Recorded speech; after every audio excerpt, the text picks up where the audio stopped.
Hello, beautiful, amazing, fantastic world, and you, wonderful, wonderful individual. Today, I would like to speak about how, when we are participating and including ourselves within our sense perceptions, our thoughts, our inner feelings, and will, we become embodied within ourselves and we do less and less letting in forces that would otherwise disrupt these inner feelings of gratitude, warmth, love, understanding, forgiveness, compassion, and so on.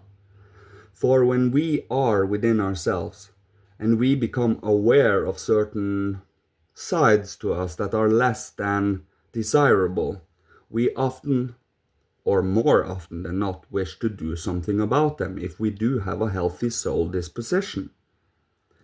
For we have a tendency to default into certain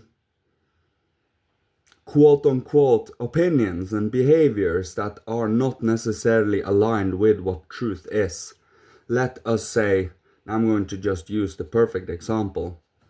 When we pass through the gate of death, many people, more often than not, default into nothing.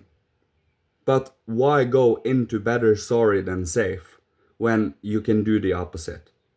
Of course, that was just one example of many, but to be interested in life, to have this enthusiasm and initiative to polish and to fill our soul and spirit, both into the world and within ourselves, with warmth, with wishing to uplift others instead of seeing them ripped down.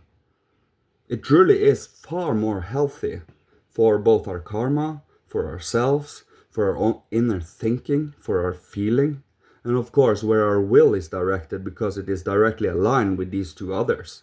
We do work upon our thoughts and our feelings, ennobling them over time, uplifting our thoughts into active, living, moving, mobile imagination.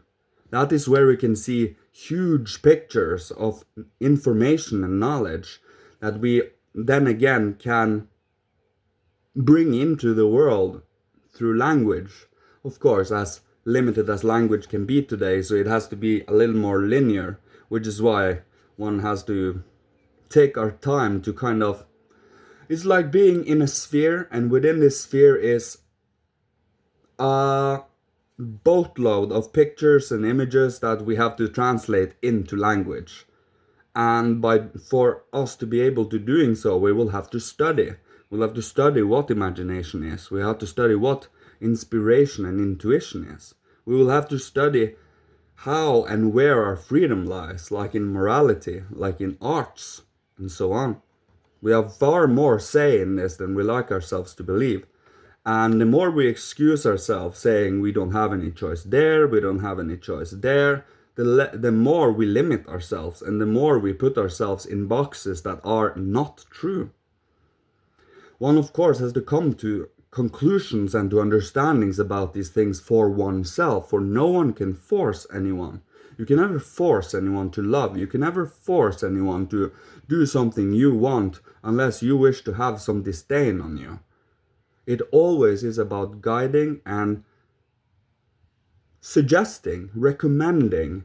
You know, the feeling of you wish good for someone and hence you recommend, or you just give advice. And for me personally, I name my videos with titles that make so that you as a person can read my titles and you can, to a certain extent, come to a conclusion what this video is about. And either you're ready for it or you're not. That is your choice. That is your inner soul's choice. For not everyone is meant to watch everything. That is just a given. Life is too manifold and too diverse to be able to do so. But where you are meant to be experiencing, where you are meant to fill up your soul with knowledge, with insights, with information, with understanding, is where you're meant to be. Where you are right now is where you are meant to be. But that doesn't mean you're stuck exactly where you are. For every thought, for every inner feeling, for every direction you move towards, moving forward, not being stuck in the present in constant hedonism or constant consumption, not in the past in constant concerns, constant feelings of shame, constant feelings of having made mistakes, but moving forward despite these. You can also enjoy yourself still.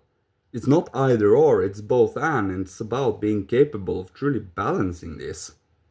So, are you enthusiastic and willing enough to be able to come into certain forms of knowledge like this? That is what you should ask yourself, and if you are, you will probably come to move in that direction over time. But of course, everything to its time. One is not in a hurry, it needs to come naturally. It comes as inspirations and lightning flashes, in a sense. For if we try to force something that is something sacred, it becomes degraded to a certain extent. It's about holding love to whatever insights come to us. We truly appreciate it with our whole heart, soul, and spirit. Of course, we can also go the other direction and just take it as trivial, just take it as a given, just take it as entitlement. But that is neither attractive nor healthy for us, because we certainly are none of those. It's truly about knowing that we kind of are starved of spiritual knowledge. And the spiritual knowledge we are given today truly brings the nourishment that we need, but it should become a feeling of sacredness, like sitting on an altar praying, knowing that the right knowledge, the right experience, the right thought, the right feeling will come at the proper time, even if it is a painful one. For the pain is one of the greatest teachers, especially inner turmoil. Once you overcome that inner turmoil is when clarity, calmness, this whole space with all of the imagination, inspiration, and intuition filled in with it. And it's all about being capable of seeing what we can fill there. Like with the 12 different cosmic thoughts, ideology, rationalism, mathematism, materialism, sensualism, realism, monadism, dynamism, and so on. Of course, you will have to find out what the rest is too. For there is only a certain amount, there is only a limited and a certain amounts of lenses you can see from. But once you fill this space with all the different lenses you can see from, and also with the soul moods you come from, you will start to understand how manifold and the plethora of experiences you can come to understand within yourself over time. And it is actually so much that you would probably barely make a dent in it for this lifetime. But it's important that we take in what we can take in this lifetime. We have incarnated here for a reason. This is a new age. This is the 5th post-Atlantean epoch. And we have incarnated because there is something new to take in. This new taking in of our meticulous way of thinking, this scientific way, this immensely precise and sharp form of thinking we have, that is what we're meant to utilize within our spiritual science. For that is when we can truly take the religious and the blind faith, the just having trust, to having trust and enlighten it with knowledge. That is when we truly, you only get to appreciate spirituality and the spiritual science and the higher worlds even more by having the knowledge that expands upon it. It does not take away from it, not even remotely close so, unless you have taken in something that is not directly aligned with it. And having a little faith that what we do not know today is something we will get to know when we're ready for it. It's all about a certain amount of faith, love, and hope in the background, but also to expand in activity and in freedom for ourselves at the same time. That is where you will truly come to find the living expression of the divine within us, outside us, within others, within the individual, within the groups, within animals, within plants, and so on, in the higher worlds, last but not least. So, thank you so much for listening to me.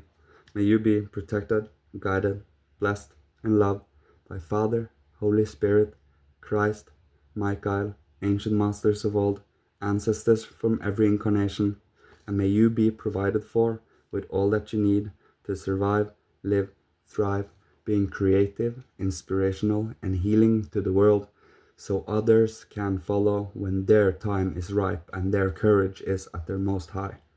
So, see you, love you, may you be safe and sound. Goodbye.